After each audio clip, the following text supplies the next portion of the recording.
I have now reached the end of the middle season 2. Today I'm going to be talking about season 2 episodes 22, 23 and 24. And these are ones that I remembered really, really well. As I've mentioned before, I used to binge watch the middle, but I hadn't seen it in quite a while. And it's really surprising. Well, maybe not that surprising because the show is amazing and I have seen a lot of it multiple times.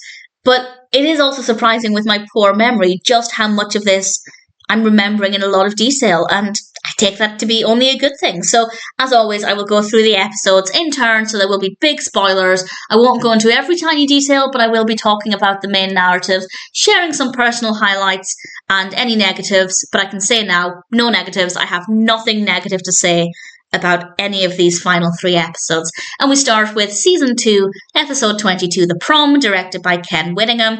And we have several parts to the narrative. Sue and Carly are trying to get in with the B table at the cafeteria. And I will say I couldn't remember what happened exactly with this, and I found it to be very funny. They try various things, and ultimately they manage to sit down at the B table. And it seems like brilliant. This is where they're going to sit every day. And just as they do that, the A table has a spot open and everybody from the B table moves over to the A table. So now they're the B table, which is still pretty cool. At least they have somewhere to sit for a change. I liked it. It was a nice part of the narrative. Part of it also focuses on Brick. He and Arlo have a show, and Frankie and Mike enjoy this show. It's great to see Brick being sociable and putting effort into this performance. And then he and Arlo do another show, and it doesn't go as according to plan. And then Brick ends up doing one-man shows, and they're not very good. And Mike had to tell him the truth, which really hurt Brick's feelings. But Mike also said something that I thought was important. He explained that the first one was really good because Brick really tried. He put the effort in, whereas the rest of them were just lazy and poorly thought out. And then Brick said, "But you do for family." Basically, Mike should shut up and deal with it and watch them regardless because Brick does things that he doesn't want to do. So I thought they both had some valid points there. And then we have Axel. And I rather like how this part of the narrative concluded. Axel accidentally texted the wrong person and invited the wrong person to prom. He accidentally asked, as the character is called in the show, Weird Ashley. And Frankie pointed out, today's weird girl might be tomorrow's Tina Fey. I just wanted to mention that because I love Tina Fey, and it made me smile. And Frankie tells Axel, you are going to the prom with Ashley, or you're not going. And then Axel says, fine, I won't go. And then obviously that's not what Frankie wanted, so she's demanding that he goes. And, well, then Ashley's mother phones Frankie to coordinate Axel and Ashley's outfits. There's this great scene where Frankie is trying to grab hold of Axel while she's on the phone, and Axel's trying to slip out of her grasp, and it's very, very funny. And then Frankie invites over Reverend Tim Tom for advice, which was really random, but he's a great character, and I really liked that. And ultimately, Axel did the right thing. And he goes to prom with Ashley. She's played by Caitlin Massandrea, and I think the character is lovely. I absolutely love the character. I can maybe see a bit of myself in her, and I rather liked her. So good on Axel for finally doing the right thing. And I think Ashley is a really great character as well. Really great episode as a whole. I don't know if I have a favourite part, and no personal highlights. Just in general, I thought the prom was a brilliant episode. We then come to Season 2, Episode 23, The Bridge. And again, we have a couple of parts of the narrative. One involves Sue going bathing suit shopping. Frankie finally lets her wear a two-piece to the public pool. And it feels very realistic as we see these various mothers standing outside the changing rooms with their various daughters getting stressed because they don't, in their eyes, don't look good in the two pieces. And I just thought it felt very, very realistic and not a bad padding for the rest of the narratives. Axel is competing against Sean Donahue for a lifeguarding position. He wants the job because obviously he'll get to watch all of the girls in their bathing suits, and I have to say he was studying. He was trying really hard for this. He was working really hard. Oh, this episode's directed by Lee Shalat Shamel. I forgot to mention that. And it's great to see him studying and really caring about this because it's not a side to Axel we see that often. But credit to him as well. He's also a very hard worker. We've seen him have other jobs before, and I think that that's a really nice side to him. And he got the job. He is the lifeguard for the public pool. That was a nice way as well to tie Axel and Sue's stories together because they all go down to the pool. But it's not exactly the job Axel thought it was going to be. And it was good fun. It was a really nice part of the narrative. Really nice to see that part of Axel. And then we come to the main narrative regarding the bridge. Brick is terrified of crossing over bridges to the point where when he's in the car, the family cannot drive over bridges. And Frankie tries a whole range of different tactics, and she asks Brick why he's so afraid.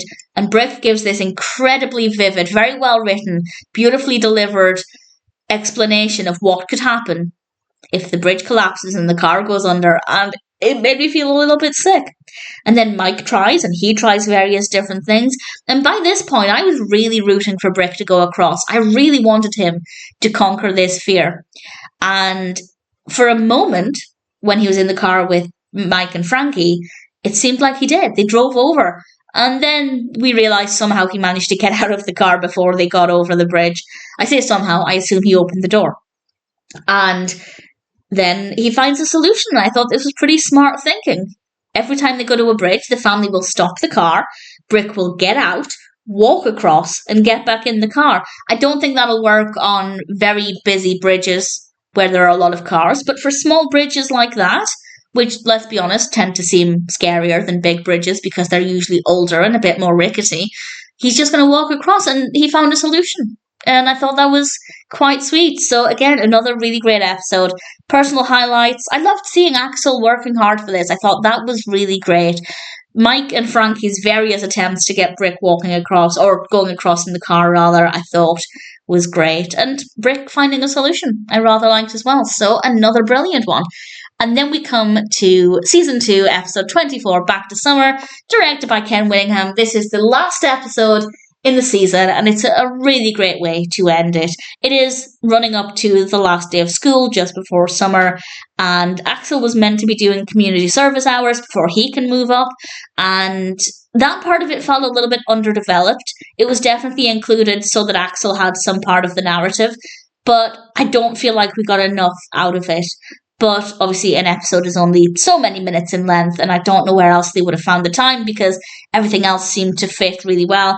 But just as a point of, not really criticism, more as an observation, I feel like we needed maybe another scene regarding Axel's part of the narrative. Brick was meant to write a daily journal throughout the entire school year, which I have to say sounds like a terrible idea. Weekly at the most, but a daily journal? And of course, Brick kind of didn't do this. He's left it to the last minute. Miss Rinsky is expecting it on her desk by the last day of school, which also seems really pointless because by then it's summer and then Brick would have moved on to the next year, so he's not even going to get any feedback on the project. So what was the point? So it seems a little bit unbelievable. I'd like to think no teacher would ever do this. It does seem pointless, but nevertheless, Brick is wanting to get this project done so that he can move on to the next grade. And he spends the bulk of the episode trying to write the diary and trying to remember what he did throughout the year.